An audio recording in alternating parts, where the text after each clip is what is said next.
સુરતમાં 2 મહિના પહેલા ટિકટોક અને સોશિયલ મીડિયા સ્ટાર કીર્તિ પટેલની ધરપકડ કરવામાં આવી હતી। કીર્તિ પટેલ ધરપકડ બાદ કોઈને કોઈ રીતે સતત ચર્ચામાં રહી છે, ત્યારે આજે ફરી એકવાર તેના અસામાન્ય વર્તન માટે ચર્ચામાં આવી છે।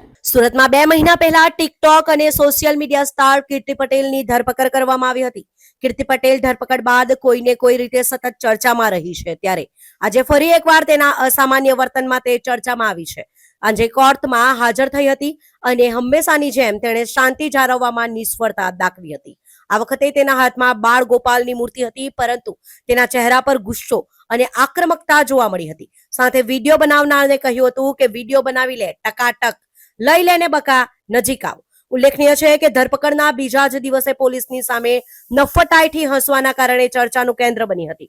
ત્યારબાદ કોર્ટમાંથી તેને જેલમાં ખસેડવામાં આવી, ત્યારે પણ તે બિંદાસ થઈને જતી હોય તેવો વિડીયો પણ સામે આવ્યો હતો। જે બાદ કોર્ટમાંથી જેલમાં જતા સમયે ચહેરા પર બાંધેલા દુપટ્ટાને હટાવીને ત્યાં હાજર વિડીયો બનાવનારને કહ્યું, લઈ લે, બરાબર મસ્ત હો।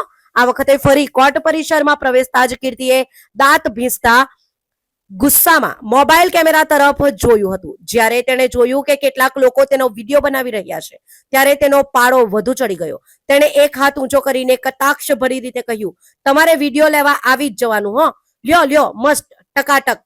તેના આ શબ્દો અને હાવભાવથી સ્પષ્ટ હતું કે તેને પોતાની આ પરિસ્થિતિનો જરાય અફસોસ નથી, પરંતુ તે મીડિયા અને લોકો સામે પડકાર ફેંકી રહી છે। આ ઘટના અહીં જ અટકી નહીં।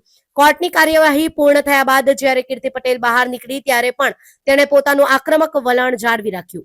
ફરીથી મોબાઈલ કેમેરા સામે જોઈને તેણે દાંત ભીંસ્યા અને ધમકીભર્યું બોડી લેંગ્વેજ પ્રદર્શિત કર્યું, જાણે કે તે વિડીયો ઉતારનારાઓને પડકારી રહી હોય। આ દરમિયાન એક પોલીસ કર્મીએ તેને શાંત પાડવાનો પ્રયાસ પણ કર્યો, પરંતુ તે સફળ થયો નહીં। પોલીસની ટકોર છતાં કીર્તિએ ફરી એકવાર મોટેથી કહ્યું, વિડીયો બનાવી લે, ટકાટક લઈ લેને બકા, નજીક આવ। તેના આ શબ્દો અને તેના ચહેરા પરનો ગુસ્સો જોઈને સ્પષ્ટ થયું હતું કે કાયદાકીય અડચણો અને જેલવાસ પણ તેના સ્વભાવમાં કોઈ ફેરફાર લાવી શક્યા નથી।